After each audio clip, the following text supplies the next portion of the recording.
Hey there, welcome to Life Noggin. Right now, you're probably watching this video from somewhere on Earth, that big, round, beautiful planet you humans call home. But how do you know the Earth is round? Your senses would tell you that it's flat. After all, if you stand in a large field, it actually looks pretty flat. And if you walk through that field, it doesn't feel like you're going over a curve. Could it be that the Earth is actually flat? Well, let's try an experiment. Say you're standing in a field outside of Chicago. If the Earth is flat, you should be able to see southwest and see some of the tallest points in the United States, the Rocky Mountains. But the thing is, you can't. That's because of the curvature of the Earth. You'll notice a similar problem if you stand on a seashore and try to watch a boat sail away. After a while, it will disappear from view.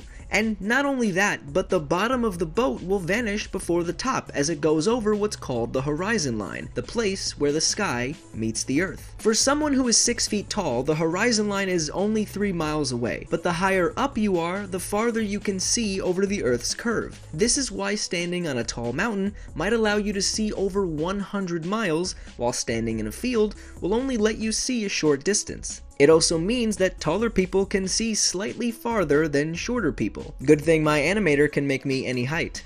See? I'm like that one ant dude. The thing is, none of this is new information. We've known about the planet's curvature for over 2,000 years. The ancient Greeks figured out that the Earth is round based on several pieces of evidence, including their observations of ships going over the horizon line. The scientist Aristotle, writing in 350 BCE, noted that during an eclipse, the Earth makes a round shadow on the moon. He also realized that stars appear in different places depending on where you're standing. For example, he saw stars in Egypt that weren't visible farther north. Roughly 100 years later, humans got their first measurements of the Earth's curve from another Greek mathematician, Eratosthenes. He had heard of a city in southern Egypt, where at noon on the summer solstice, the sun was directly overhead, and the buildings cast no shadows. But at the same time, in the northern city of Alexandria, the buildings did cast shadows, meaning the sun was at a different angle in the sky. On the day of the solstice, Eratosthenes stuck a stick in the ground in Alexandria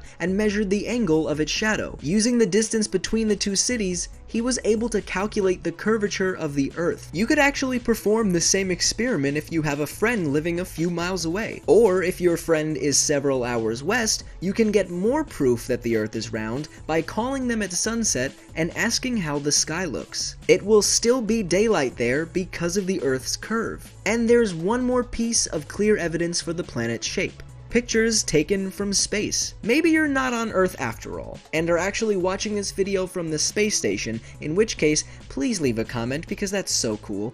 If that's true, you'll have a bird's eye view of this giant blue and green globe.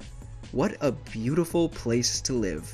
So what other myths about the Earth do you want me to explore? Let me know in the comment section below. Do you love science? Do you love video games?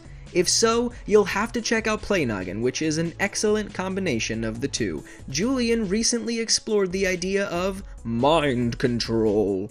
Check it out. If the colander our protagonist puts on his head allows him to hack into the minds of his less intellectual friends, then, in theory, he could exercise control over their actions. At a basic level, it doesn't sound too complicated. In order to control the activity in an area of the brain, you need to stimulate it with energy. My name is Blocko. This has been Life Noggin. Don't forget to keep on thinking.